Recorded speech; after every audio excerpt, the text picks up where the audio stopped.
할렐루야. 아멘. 네, 오늘도 말씀을 깨닫는 지혜와 응답받는 기도의 은총이 우리에게 넘치게 될 줄로 믿습니다. 아멘. 이 성전 건축이 바사왕 고레스의 이 조서를 통해서 시작이 되죠. 그런데 그 성전 건축의 사명을 가지고 돌아왔는데 그 땅에 살고 있던 사람들의 이 방해로 인해서 성전 건축이 중단이 되게 됩니다. 그래서 무려 이 16년이라는 시간 동안 성전 건축이 미루어질 때 우리가 지난 시간 말씀에서 보면 하나님께서 학개와 이 스가랴 선지자를 통하여서 이 잠자고 있는 그 유다 백성들을 깨우시죠. 그래서 그들을 말씀으로 깨우시고 말씀으로 깨어난 이스라엘 백성들이 다시 이 건축을 시작하려고 힘을 냅니다. 그리고 다시 힘을 내서 성전을 건축하려고 하니까 이 총독인 다뜨네와 스달보스네 등의 관리들을 통해서 이 성전 건축이 과연 적법한 일이냐. 왜냐면은 그 고대의 기준으로 보면은 이 신은 여러 신이 있겠지만 왕이 곧 신 그 자체예요. 그런데 이 신전을 세운다. 신전 이제 그들 입장에서는 신전이죠. 우리 입장에서는 성전이고. 근데 그러면은 이게 왕에 반하는 일인데 이게 맞냐? 이 조사가 들어오는 거죠. 그러니까 유대 장로들이 고레스 왕 때 이렇게 조서가 내려졌고 우리는 그 조서의 명령대로 이 성전 건축을 시행하는 것이다. 대답을 하죠. 그러니까 이 페르시아 이 바사왕 다리오에게 그게 사실인지 확인하는 편지를 보내요. 그게 이제 어제의 내용이에요. 지난 시간의 내용인데 이 오늘 말씀은 이제 그 성전 건축이 다시 어떻게 이루어지게 되는지 하나님의 놀라운 역사, 하나님의 은혜가 어떻게 이 땅 가운데 또 이루어지는지를 말하고 있습니다. 6장 1절 2절을 보시면 이에 다리오 왕이 조서를 내려 문서 창고 곧 바벨론 보물을 쌓아둔 보물 정각에서 조사하게 하여 메대도 앙메다 궁성에서 한 두루마리를 찾았으니 거기에 기록하였으되. 다리오 왕이 그 편지를 받고 이제 조서를 한번 찾아봐라 그러는 거예요. 저 메대도 그러니까 뭐 우리나라 충청도 경상도 하는 것처럼 저 메대도 앙메다궁 앙메다궁이 왕의 여름 별장입니다. 앙메다궁에 가서 이제 찾아봐라 하는 거죠. 그래서 거기서 두루마리를 찾았으니 거기에 기록하였으되. 고레스 왕의 조서를 찾는 거예요. 여러분 이게 되게 쉽게 한마디로 이렇게 기록이 돼서 그런데요. 이 바사 왕의 궁전과 이 메대도 앙메다 궁성은요 직선거리로 학자들이 추측을 하기를 500에서 600km 정도를 얘기합니다. 그 다음에 이 사람이 다닐 수 있는 길로 가면은 한 700에서 800km 정도의 거리를 얘기해요. 그러니까 이거를 찾으라고 사람을 보내는데 이 사람이 가다가 도적을 만나서 죽을 수도 있고 그 정도 거리를 가다가 병에 걸려서 죽을 수도 있어요. 짐승에게 잡아먹힐 수도 있고. 그 다음에 이렇게 멀리 떨어졌어요. 무사히 도착했다고 칩시다. 여러분 같으면은 나에게 명령을 내린 왕은 저기 800km 밖에 있는데 여러분 거기 가서요 제대로 찾아보겠어요? 제대로 안 찾아보겠어요? 우리 집에 살림이 1년 2년 쌓인 것도 제대로 찾기가 힘든데 왕이 내린 조서가 지금 16년 이전에 내린 조서면 대체 어디에 박혀 있는지도 모를 거 아니에요. 그런데 여러분 하나님의 은혜가 얼마나 놀랍냐면요 거기까지 이 명령을 받은 자가 무사히 가는 것도 은혜예요. 그 다음에 이 사람이 거기 가서요 이거를요 또 뭐 하는 거예요? 열심히 성실함으로 찾은 것도 은혜예요. 그래서 그걸 찾아냅니다. 그리고 그 고레스 왕의 조서의 내용이 3절부터 5절에 이렇게 기록이 되어 있어요. 고레스 왕 원년에 조서를 내려 이르기를 이러면서 이제 쭉 이야기를 하는데 성전을 어떤 사이즈로 어떻게 지어라 이러한 이 예루살렘 성전의 이 구체적인 이 건축에 대한 조서가 발견이 됩니다. 있을 것 같지 않았던 조서에 성전 건축에 대한 내용이 정확하게 크기, 그 다음에 거기에 들어가는 경비, 그 다음에 또 느부갓네살 왕이 바벨론으로 가져갔던 성전의 금, 은, 모든 그릇도 모두 다 본래 있었던 제자리로 두라는 내용이었죠. 그래서 그 조서를 확인한 이 다리오 왕이 11절 12절에 이렇게 명령을 내려요. 내가 또 명령을 내리노니 누구를 막론하고 이 명령을 변조하면 그 집에서 들볼 빼내고 그를 그 위에 메어 달게 하고 그 집은 이로 말미암아 거름더미가 되게 하라. 만일 왕들이나 백성이 이 명령을 변조하고 손을 들어 예루살렘 하나님 성전을 헐진대 그곳에 이름을 두신 하나님이 그들을 멸하시기를 원하노라.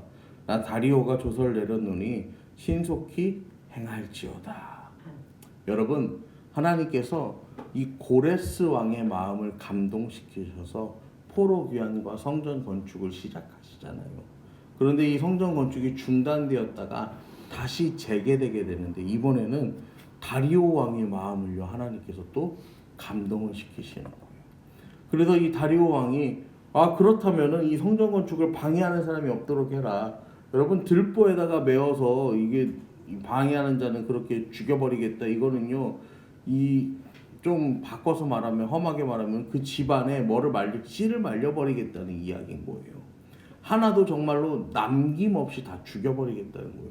그러니까 이제 이 성전 건축을 방해할 수 있는 이 핑계는 더 이상 존재하지 않는 거예요.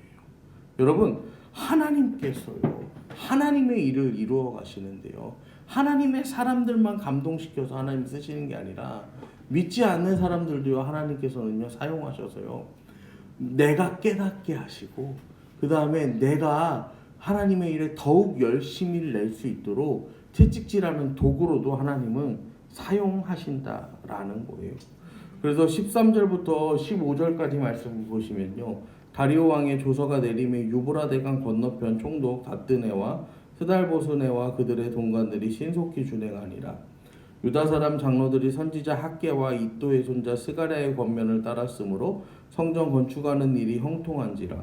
이스라엘 하나님 명령과 바사왕 고레스와 다리오와 아닥사스다의 조서를 따라 성전을 건축하며 일을 끝내되 다리오 왕 제6년 아달월 3일에 성전 일을 끝내리라. 이 총독 다뜨네와 스달보스네를 비롯해 여러 페르시아의 이제 그 관리들이요 왕의 공문을 받았잖아요. 그러니까 이제 움직이지 않을 수가 없는 거예요. 마침내 다리오 왕 6년 그러니까 성전을 건축하기 시작하고 이 성전 건축이 방해를 받아서 16년 동안 방치되었다가 이 다리오 왕 통치 6년이니까 약 4년의 시간을 더 공사를 해서요 이 성전이 이제 완공이 되게 되었습니다. 성전을 완공하고 나서 하나님께 이 성전 봉헌식을 드리는데 그 봉헌식의 내용이 16절 17절에 보시면 이스라엘 자손 제사장들과 레위 사람들과 기타 사로잡혔던 자의 자손이 즐거이 하나님 성전에 봉헌식을 행하니 하나님 성전 봉헌식을 행할 때 수소 100마리와 순양 200마리와 어린 양 400마리를 드리고 또 이스라엘 지파의 수를 따라 순염소 12마리로 이스라엘 전체를 위하여 속죄제를 드리고 수소 100마리, 순양 200마리, 어린 양 400마리, 순염소 12마리를 이 봉헌의 제물로 드립니다. 여러분 그런데요 이때 드려진 이 짐승의 숫자가요 솔로몬 성전의 봉헌식 때에 얼마인지 아세요? 200분의 1이에요.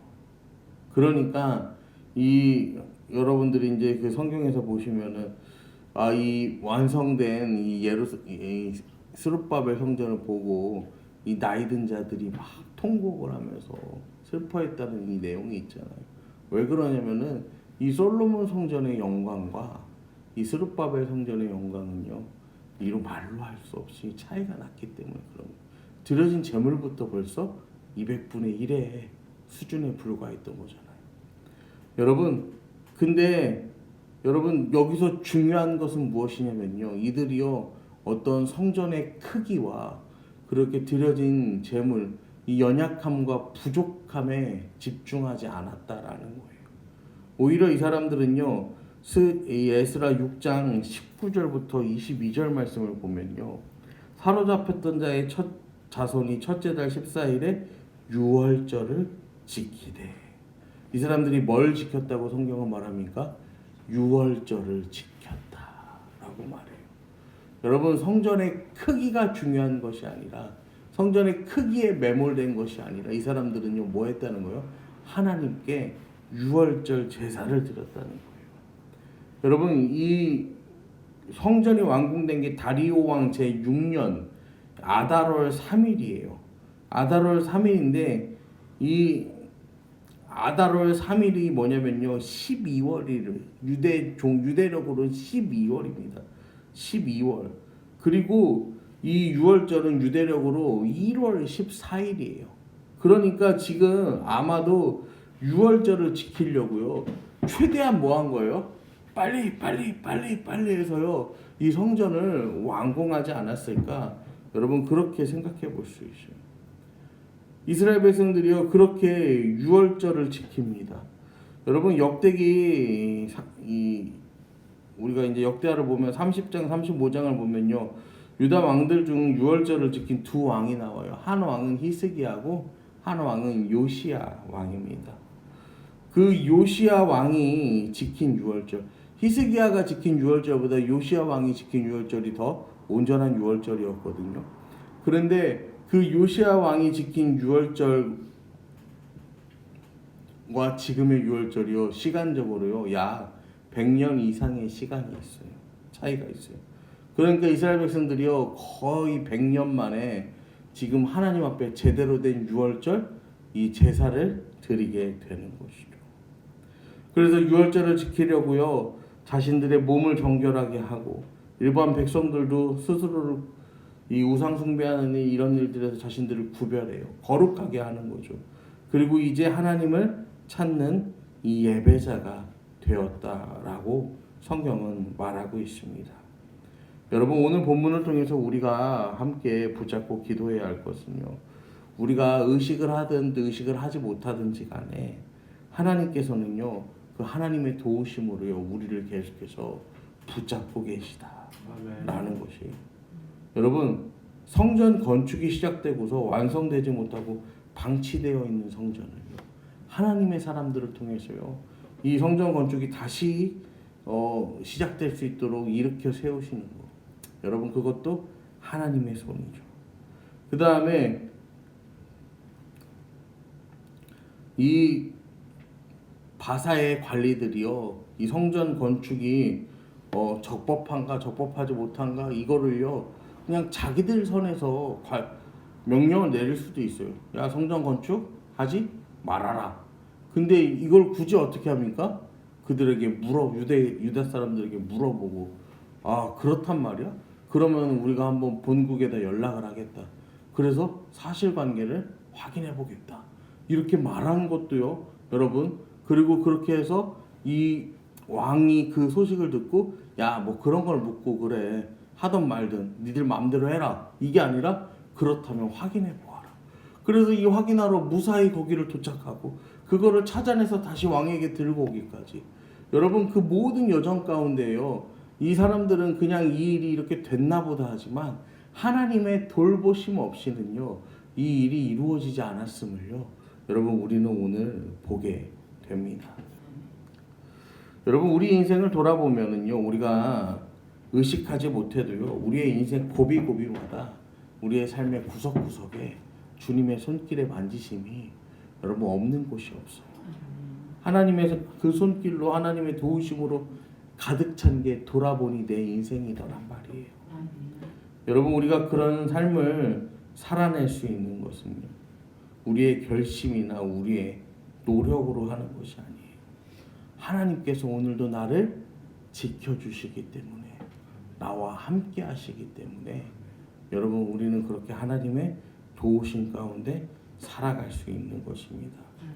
오늘도 우리가 하나님의 일에 충성하고 또 스스로를 구별하여서 하나님의 일을 위하여서 열심으로 나아갈 때 하나님께서는요 우리의 삶 가운데 하나님의 신비한 손으로 도우시고 하나님께서 만져주시고 하나님께서 이끌어 주실 것을 믿고 나아가는 저와 여러분 되기를 이 시간 간절히 축원합니다. 아멘.